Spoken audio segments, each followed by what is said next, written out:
Una verdadera ofensiva.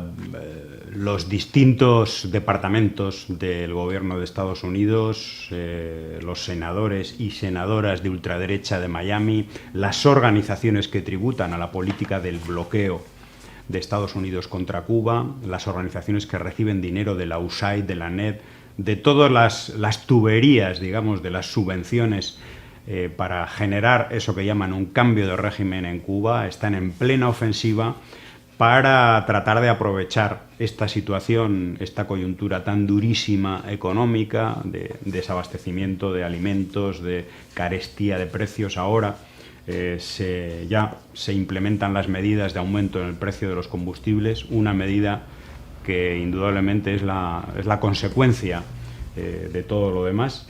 Y quieren, por supuesto, después de incidir en los estómagos y en las mesas y en los bolsillos de la gente, de la masa trabajadora, de la gente jubilada en Cuba, pues luego quieren influir, por supuesto, en las mentes, ¿no? Para que finalmente se repitan aquello que consiguieron el 11 de julio del 2021, ¿no? Hace casi 3 años, bueno, pues tratan de aprovechar esta situación. Recordemos, hay un artículo, se llama La injerencia diplomática yanqui, de Artur González, heraldo cubano, que nos recuerda algunas cifras de aquel 11 de julio y cómo nos recuerda, el 23 de enero del 2018, unos años antes, se había creado, por parte del gobierno de Donald Trump, fue creado el Grupo Operativo de Internet para Cuba, que reunía y que reúne, porque esto sigue trabajando, a funcionarios del gobierno, del Departamento de Estado, por supuesto ahí están los servicios de inteligencia de Estados Unidos,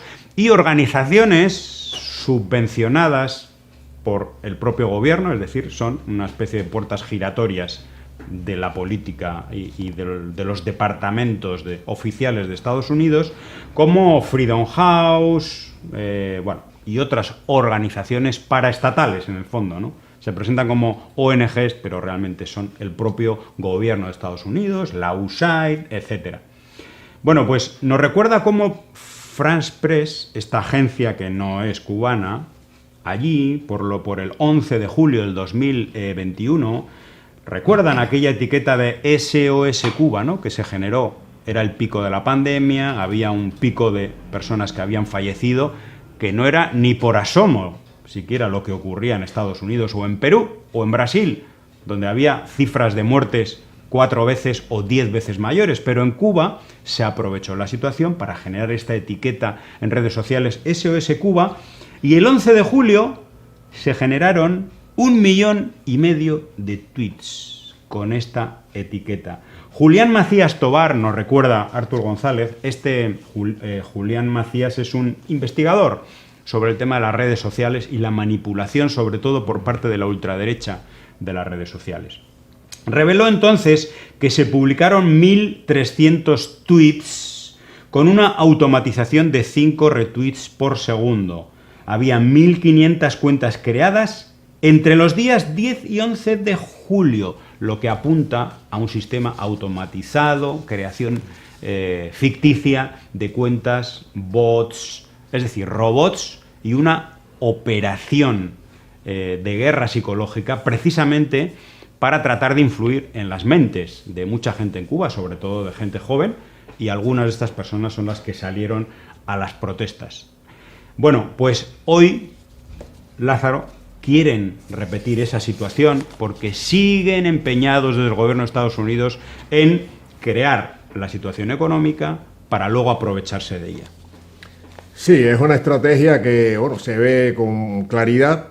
Esta administración de Joe Biden ha mantenido prácticamente intactas las 243 medidas de recrudecimiento del bloqueo de la administración Trump. Entonces, piensan que con la debilidad económica que tiene en estos momentos el país, pues es el momento adecuado, apropiado para dar el tiro de gracia, como se suele decir, a la revolución cubana. Están trabajando intensamente en favor no de los derechos humanos, ¿no? Sino aumentar la presión que haya una crisis ya insostenible, insoportable, para que se produzca ese anhelado y añorado estallido social en el país. Es curioso que los medios de manipulación y desinformación masiva no han prestado la debida atención a las manifestaciones, incluso a los crímenes de la policía, de la Guardia Nacional en países como Perú, por ejemplo, en su momento Bolivia, Ecuador. No, ahí es diferente.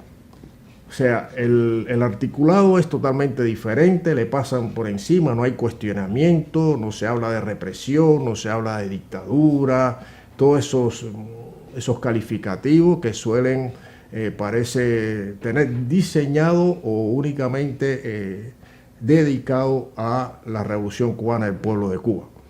Entonces, este año es un año electoral. Es un año en los Estados Unidos donde prácticamente todo el mundo mira para lo que está ocurriendo, lo que puede ocurrir ahí. Se dice que el expresidente Donald Trump tiene grandes posibilidades, aunque hay un tema judicial que está siendo investigado por varias cosas, pero bueno, que tiene grandes posibilidades de volver a la presidencia de los Estados Unidos, lo cual significa que las derechas y ultraderechas de América Latina y el Caribe y también de Europa, pues tendrían un aliento mayor para consolidarse en los espacios donde están actuando. Entonces, para Cuba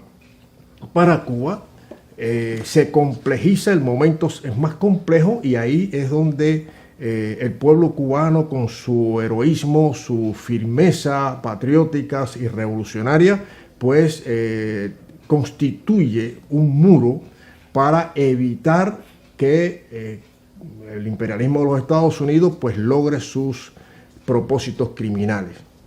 Entonces es un momento complicado, pero como siempre, muchos momentos complicados ha tenido la Revolución Cubana y ha salido adelante con el pueblo. Siempre el pueblo, la unidad del pueblo. Y ahí es donde fallan los estrategas de la CIA, el Departamento de Estado. Siempre fallan, siempre tropiezan ahí porque no cuentan con el verdadero pueblo cubano.